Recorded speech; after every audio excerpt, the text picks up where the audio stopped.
hovoril, že to nevíde.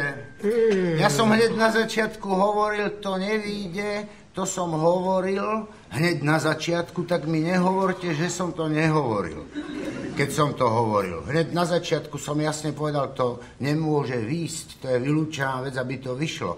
To som hovoril hneď na začiatku ešte, keď sme tam boli. Som to hovoril. Hneď na začiatku. Vy si myslíte, že na to nemám svedkov, čo? No nemám, no. Čo, na všetko treba mať svedkov? To by sme dopadli, keby sme na všetko museli mať svedkov. No, svedkovia, no. Už len to by nám chýbalo. No čo sa tak dívate? Ja som nezavinil, že to nevyšlo. Ja som sa aj zapojil. No ešte povedzte, že som sa nezapojil. A kto vymyslel to heslo? Vítame vás, veľký, malý, v tomto našom areáli, no? A horčicu kto zohnal, čo? Tak mi nehovoríte, že som sa nezapojil, áno? To mi nehovoríte. Však ja nič nehovorím.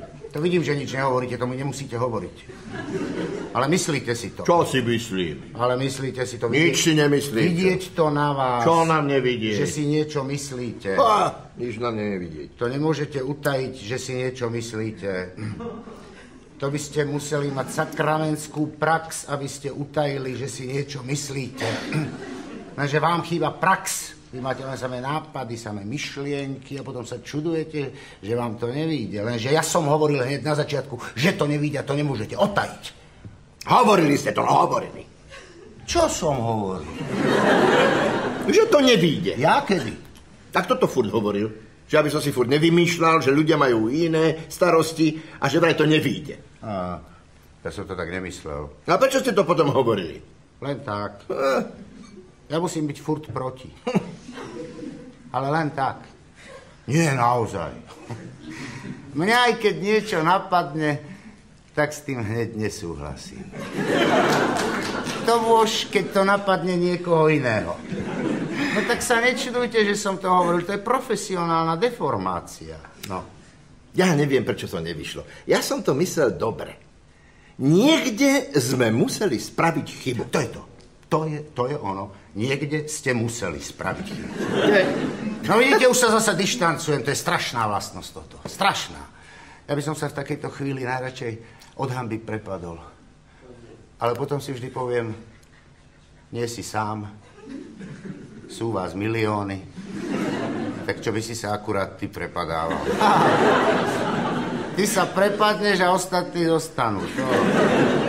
No tak kde ste urobili tú chybu, čo? Ale mne sa o tom nechce vôbec rozprávať. Ale no tak zase tu budeme kecať. Ale čo by sme kecali? Budeme analyzovať. Analyzovať, čo to máme predebatované. No tak. Ale no takže, no to. No tak deň radosti. Ja som tu na všetko, viete, do detailov premyslené. Tuto, v týchto miestach, sa mal podávať horúci guláš, tu nám mal papagaj vyťahovať horoskópy, tu sa mala predávať cukrová vata a tu mal byť cieľ orientačných pretekov. Cieľ? Áno. Však cieľ je jasný, tak aké preteky?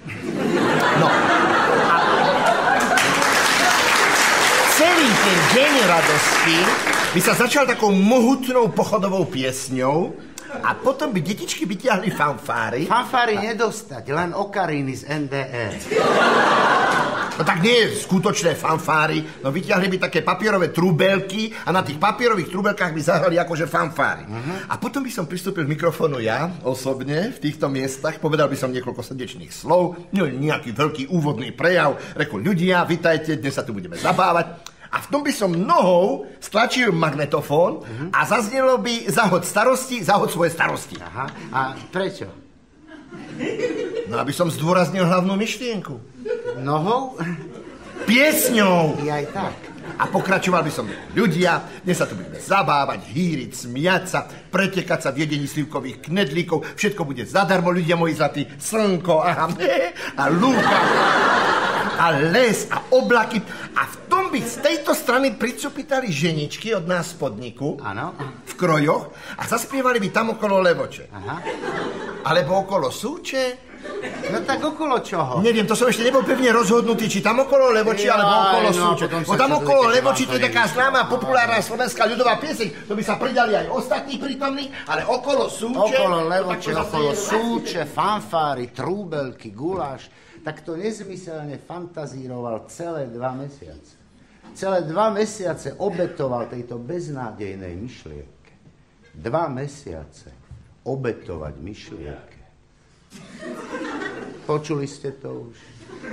Však koľko užitočnejších vecí sa dá stihnúť za 2 mesiace? No nie, napríklad... alebo prázdniny, no. Ale on nie. On 2 mesiace obetoval myšlienky a dennodenne z neho vyžarovalo čoraz viac energie. Začalo sa to celé jedného krásneho jarného dňa.